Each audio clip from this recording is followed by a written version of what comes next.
Good morning সবাইকে। Welcome to my another daily blog. কেমন আছেন সবাই আপুরা? আজকে আবার চলে এলাম নতুন কিছু গল্প করতে। আসলে আমাদের সংসারে প্রতিদিনই কিছু না কিছু গল্প তৈরি হয়। এটা আসলে আমাদের মেয়েদের একটা ভালো লাগার জায়গা সংসারটা। তো সকাল সকাল নাস্তাটা সেরে ছাদে চলে গেলাম। ছাদে গিয়ে দেখি বেশ ভালো, খুব কড়া করে রোদ উঠেছে।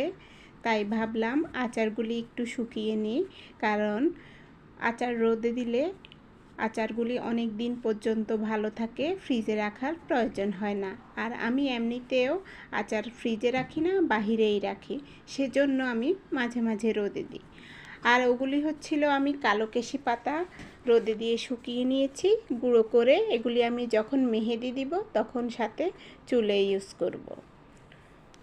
তারপর তো সংসারের কাজ শুরু। তো এখানে কিছু বাজার আনা হয়েছে, বাজারগুলি গুছিয়ে নিলাম। আর বাজার আনার পর এভাবে যদি আপনার পোকা ধরা, পচা, ফেটে যাওয়া এই সমস্ত সবগুলি বেছে নিয়েন, তাহলে আপনার বাকি বাজারগুলি অনেক দিন ভালো থাকে। সেজন্য আমি রসুন এবং আলু থেকে সবগুলো বেছে নিলাম।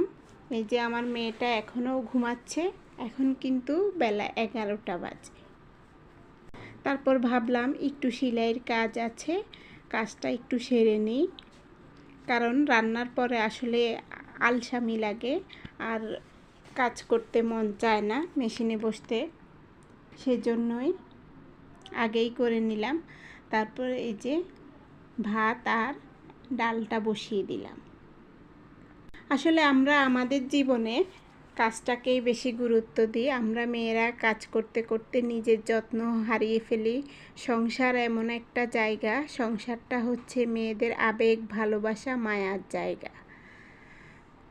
আপনি দেখবেন, আপনি যতই অবহেলা পান না কেন সংসারে, তারপরেও সংসারের মায়া মেয়েরা ছাড়তে চায় না। এমনকি আপনি খেয়াল করে দেখবেন, আমাদের নানি দাদিরা এখনও বুড়ো হয়ে গেছে, তারপরেও তাদের সংসারের মায়া ছাড়ে নাই, ছাড়তে আসলে পারে না। তো আমি আজকে তৈরি করে নিচ্ছি মরিচ খোলা। এটা অবশ্য আমাদের নোয়াখালীর মানুষরা একটু বেশি খেয়ে থাকে। এটা যে আলাদা একটা মজা, এটা আসলে আপনারা না খেলেই বুঝবেন না। তাই মরিচ খোলা দেওয়ার জন্য কলা পাতার উপরেই এটা